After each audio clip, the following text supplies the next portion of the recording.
Why is letting the past go so hard for most of us? Could it be there's so many great memories such as marriage, childbirth, graduation, great career, or home ownership? Perhaps it's some hurt, shame, or embarrassment caused by failure. You see, there's nothing wrong with acknowledging the past and learning from it, but we should never dwell in it.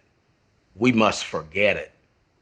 In today's message, I'll share Paul's advice to the Philippians, which I believe is relevant for us today. If we're meeting for the first time, I'm Donnice Tabor, pastor of Divine Church in Metro Atlanta, where we believe it's all about His will, His way, His word. Let us now receive this short but thought-provoking message. Philippians, the 3rd chapter, verses 13 through 14. Brothers, I do not consider myself to have taken hold of it, but one thing I do, forgetting what is behind and reaching forward to what is ahead. I pursue as my goal the prize promised by God's heavenly call in Christ Jesus. I want to witness to you today from this thought. Let the past pass. Today's lifted text is part of a letter written by Paul while he's in the midst of hardship. You see, at the time of our text, Paul is in prison, but he still finds within himself the ability to pen this letter to the Philippian church, which is filled with affection and gratitude. This letter serves as a means for Paul to say thanks for the kindness they shown towards him by sending him a gift. Not only is this letter filled with affection and gratitude, but it also contains victory and joy. Read all 4 short chapters when you get a chance, and you'll discover he repeatedly mentions joy and rejoicing. Here in today's lifted text, Paul writes in verse 13, Brothers, I do not consider myself to have taken hold of it, but one thing I do, forgetting what is behind and reaching forward to what is ahead. The first thing I noticed seeping from this text was we must be willing to forget the past.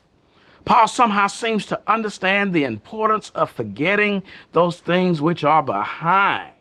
What things, you may be asking? His sins of the past when he was known as Saul, the persecutor of Christians. Perhaps even the guilt that God removed when he decided to live the remainder of his life for God. But not only the negative things, also some of his positive things, such as his labors and works of righteousness since his conversion. What is the takeaway, you may ask?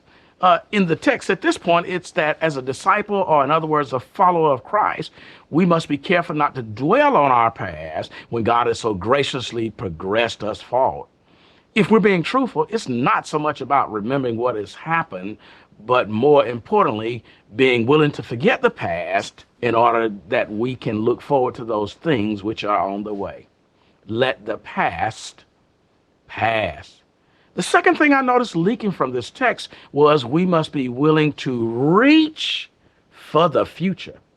Paul continues in verse 13 by saying, and reaching forth unto those things which are before. Paul is busy exercising his works and stretching his faith by not being idle. He was in pursuit of godliness, perfection of knowledge, and holiness. He's focused on the future, not his current nor his past. He's reaching forward.